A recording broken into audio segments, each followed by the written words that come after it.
friends, hello and welcome back. Hope everyone is having a lovely day. So we got some trade news regarding our Columbus Blue Jackets. Patrik Laine finally out the door. Now this man's been rumored to be traded for months now. He's been wanting out of Columbus for months now. And finally, a trade coming to fruition here with the Montreal Canadiens. Jordan Harris coming back in return here for the Columbus Blue Jackets, and hearing a lot of good things about Jordan Harris, at least as a person, which is a good thing. You know, you want to have them positive players, them community type of players on your team. Can really bring up the team morale, can really bring up the, overall aura of the team, if you will. And just knowing he is a younger player still has the potential to grow, to improve. Obviously not logging 25 minutes a night now, but he does have the potential to grow and improve and work his way up into the top four of this defense. Meanwhile, I mean, you look at what the return was. It's tough for Columbus because you gave up Patrik Laine, you gave up a second, but at the end of the day, your hands were very tied here. I mean, somebody had to take on the $8.7 million in cap space. That was going to be difficult. If Columbus doesn't retain anything, that was going to be difficult. Then it was the Laine's had the 10-team no trade list.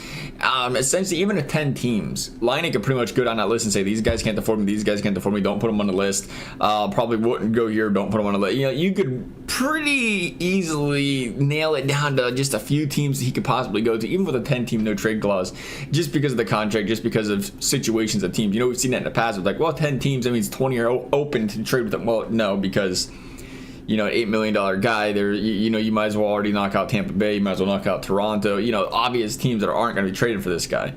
So that makes it difficult, and that puts a lot of leverage in the favor of the tradee for Patrik Laine instead of the trader. So we've seen that kind of come to fruition here, and it is what it is. Columbus is going to open up some cap space here. Hopefully, again, opens up the opportunities to bring in some other guys, sign some younger players, and get Patrik Laine a fresh start again. At this point, it's difficult. Clearly, dealing with a lot of mental health issues is Patrik Laine over the years, and hopefully, this is his new start. He really needs this time, fresh start, gets things on the right track, and hopefully Columbus can make the most of what they got here out of Jordan Harris. Nonetheless, I mean, we'll take a look at what EA is thinking here.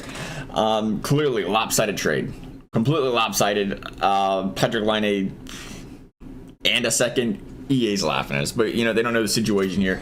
That trade clearly rejected, clearly favors the Montreal Canadiens according to EA Sports, but we'll see. The one wild card with Laine is not just the mental health concerns, which is nothing to look down upon by any stretch of the imagination, but it's also the ability for him to stay healthy.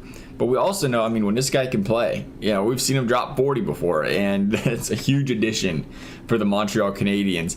So we'll see what happens here. Nonetheless, love y'all's thoughts. Thank you for watching. We'll see you next time.